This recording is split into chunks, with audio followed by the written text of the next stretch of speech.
kind of disgrace too.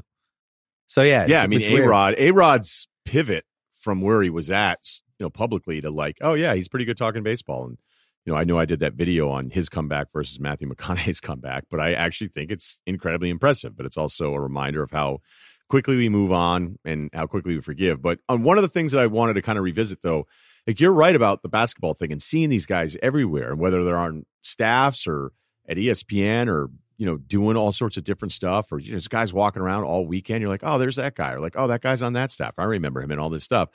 And then as far as the coverage of it, like the national coverage for baseball is diminished because the interest isn't there. The national coverage for basketball has only grown, but there's just so much more inventory for it. So I think that's part of the problem for the football guys is there's not really that much inventory other than 15 games through the week.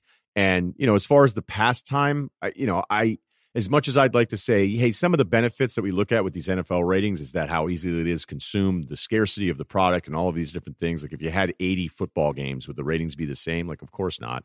But the ratings compared to every other thing on cable are so staggering that it's still clear the interest level is far beyond. Like when you start looking at some of their regular season games against an NBA Finals game, it's like a good reminder to be like, wait a minute, like it may seem like everybody's all in on the NBA thing, and then I'll see one of those numbers and I go, oh my god, like I can't believe what a Thursday night football game does compared to an NBA Finals game.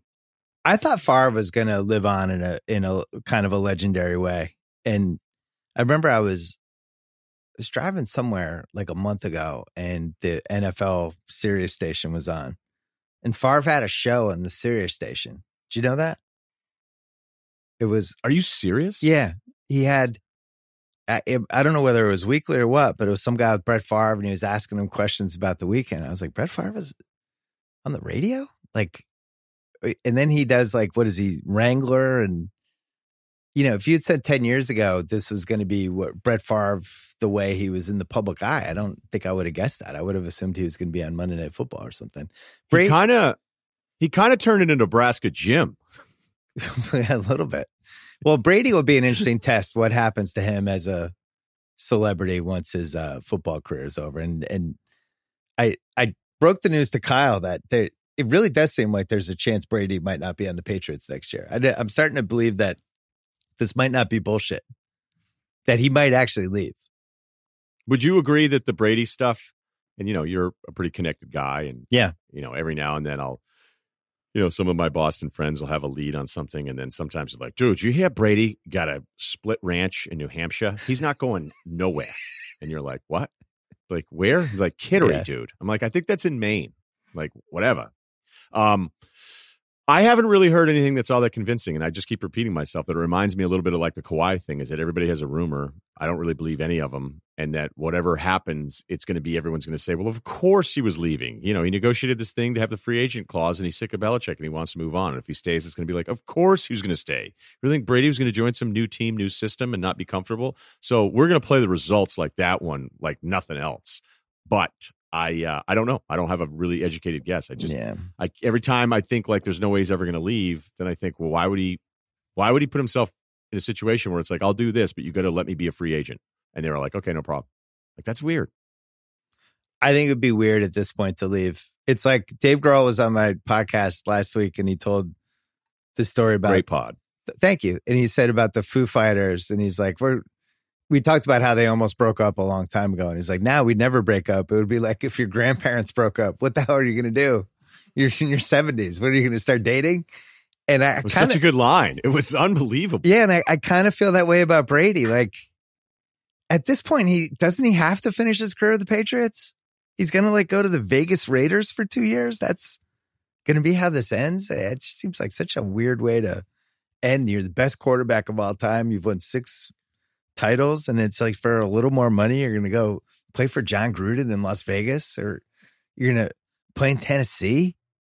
It just seems strange. Can I give you one final thing on that? Sorry. Go ahead. Trust me. When I do that, it'll be quick. Joe Montana, when he left San Francisco and went to Kansas City, he'll have been 6 years younger than Brady will have been if Brady leaves and goes somewhere else.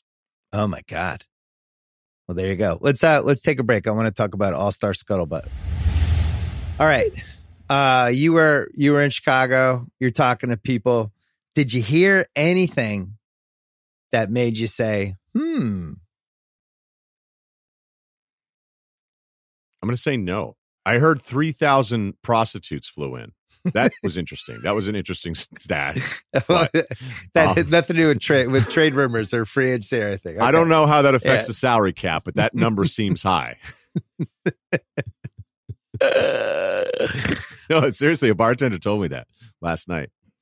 I didn't hear a lot of stuff. I was like, oh, pretty good. There was a lot of people talking about the Knicks and Leon and Wes, basically Leon taking over the Knicks, and Wes is going to be involved in some way. And then Steve Stout did his whole thing last week, and just how fun the Knicks just can't stand. And all of them were there, and running in the same circles. But how the Knicks, even when they have good news, can't seem to stay out of their way. But from all the different people I talked to, it really does seem like the Knicks are just hell bent on repairing their relationships with players around the league. And trying to make it seem like, hey, if I signed with the Knicks, it wouldn't be a complete shit show in every respect. So that seems like a noble turn for them to try to convince people we're not a complete shit show.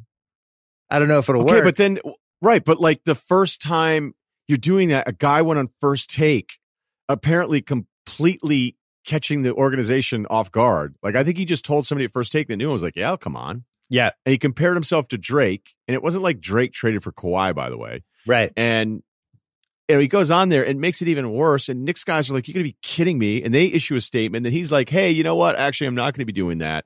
That was one of the all-time performances. It actually deserves more credit for how absurd the whole thing is. And I almost respect it. Like, imagine if it was me before I joined the Ringer, like going on Bloomberg, being like, Bill and I get all sorts of plans. Now we're gonna get a Tampa affiliate. We're gonna start doing a lot of Tampa stuff. We think Tampa's the next big market. We get some wedding podcast lineup. No, it would be like if you did that, but then I mean, the secret part of this was he completely insulted the interim coach. And he did, we get a new coach in there, and he did that whole thing. It would be like if you said, if you get somebody in there to replace Sean Fennessy, and you went down that Chris road. Ryan guy, it's been a good run, but that was the nuttiest part, where to have this coach who's trying to get the job. I don't think he's going to get it, but you're basically announcing in that First Take thing that guy's not going to be here next year. So, and not to mention all the players. Classic 20 straight years of incompetence for the Knicks. I did not have a lot of scuttlebutt other than I think the league is as ambitious as it's ever been right now in making moves. And I mean the NBA as a whole, like really, really blowing it up and getting creative and trying to take some chances, especially with the media rights deal coming down the road. Although I think there's no way they don't re-up with ESPN and TNT in some way, but I think there are some wacky things coming that will it'll be thrown out the same way they threw the stuff out in November. They won't just spring it on us. It'll get leaked to somebody. They'll gauge the public reaction and then decide what to do after that. Okay. I agree with that part of it. And, I do, as we said off the top, whenever it's like, hey, here are my 7 steps to fix this, or here are all these changes that I want to make, or how come we don't do this, or how, like signing day in college football is my all-time favorite one. Because whenever they change it, then there's 10 other coaches that tell a college football writer why that date is stupid. Yeah. And, it's the whole thing of like, don't let perfect be the enemy of progress here. So I don't want to do this thing where like, oh, change. Because think how many times you were like, oh, that's stupid. And then it plays out and you're like, oh, you know what? But I do think a lot of people are projecting or offering up stupid solutions or fixes to stuff that doesn't need to be fixed. If I were the NBA ahead of this next TV thing, I think I'd get everybody together and say, hey, we're starting December 25th or that week. Maybe December 25th can be the third game. And we're going to run our season into late August. And then we'll do the draft. And then we do free agency. And we're just going to, that stretch from the beginning of July to the end of August is still like Tom Cruise and Far and Away, where they're all running at their flags. And that's why you have the big three. That's why you have the basketball. That's why you have all these things trying to figure out, like, wait a minute, there's this 6-week dead period. If I were the NBA, who cares about when free agency and when the draft happens? I want to know what would be the argument against just starting the season 2+ months later and laying claim to this dead 6-week period.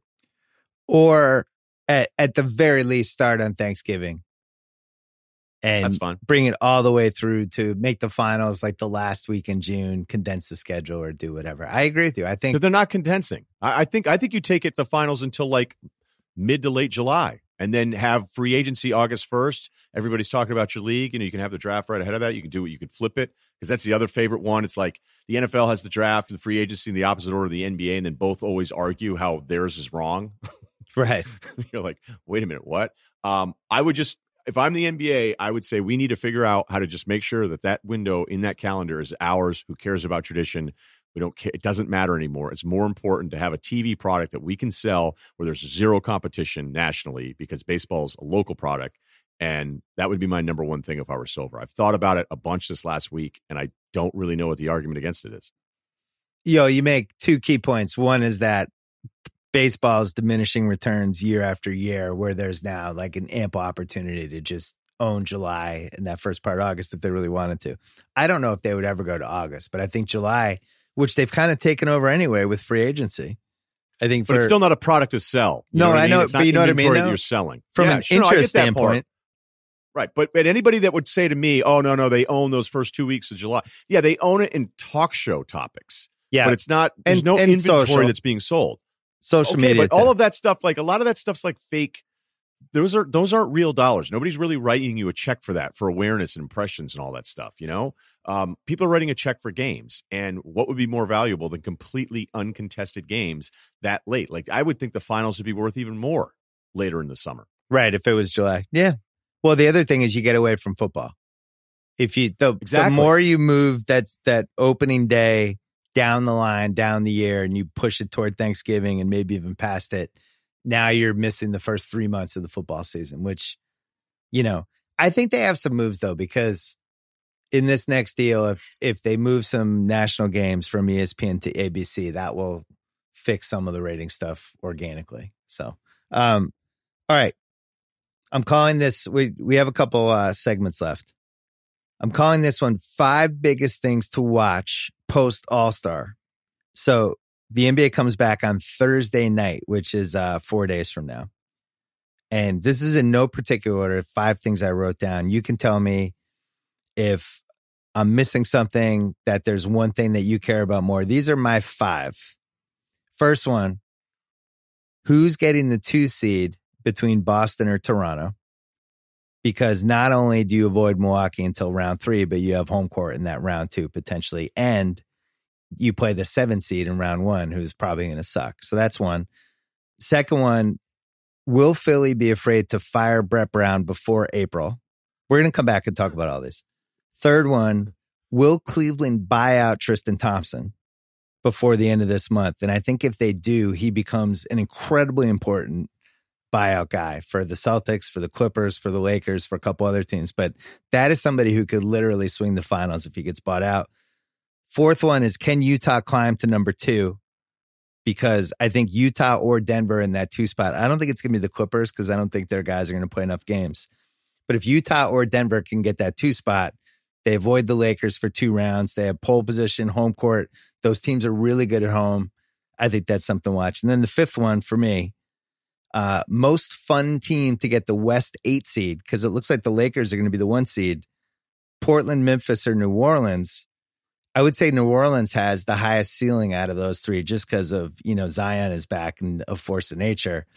And it would be fun to have a frisky 8 seed going into the Lakers. So let's go backwards and start with the first one. The who's getting the 2 seed, Boston or Toronto. Is it fair to say Game 7 in Toronto, this particular Celtics team probably not winning a Game 7 in Toronto, and then you flip it around, Game 7 in Boston? I think that is so incredibly important for both of those teams. I don't think either can win on the other's court in a Game 7. What do you think about that? Yeah, I think it's fair. I don't like some of this Toronto stuff, as impressive as it's been, but whenever it's the national broadcast rule, right? National broadcast rule is what? most of the world makes an observation that's fairly accurate. National broadcaster comes on and says that it's not. And you're like, why are you saying that? And when, somebody asked, I forget because it's happened in multiple games for Toronto. The play-by-play guy like, well, Dave, did you ever think that Toronto would be able to do this 40-15 record after Kawhi? Yeah, absolutely. Heart of a champion. You're like, shut the fuck up. They lost maybe the best player